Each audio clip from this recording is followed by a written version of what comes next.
Kinumpirma ng Department of Justice na isang drug lord ang negosyating si Peter Lim na humarap noon kay Pangulong Duterte. Pero hindi raw siya ang nasa drug matrix na alias Jaguar na napatay noong Hunyo.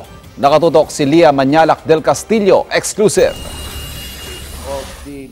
July, inilabas ni Pangulong Duterte ang unang drug matrix na ito. Nandito ang sinasabing mga drug lords sa loob ng bilibid na sina Peter Co at Herbert Colango. Pinangalanan din ang retired general na si Marcelo Garbo at ang isang Peter Lim na may alias Jaguar na Triad Visayas. Ito si Peter Lim, according to the Chief PNP, he goes in and out of the Philippines from China.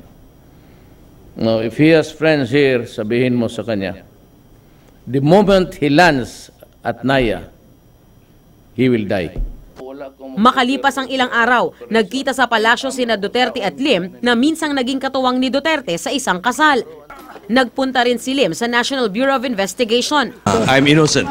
Matapos ang halos 2 buwan, ayon kay Justice Secretary Vitaliano Aguirre II, may resulta ng investigasyon ng NBI.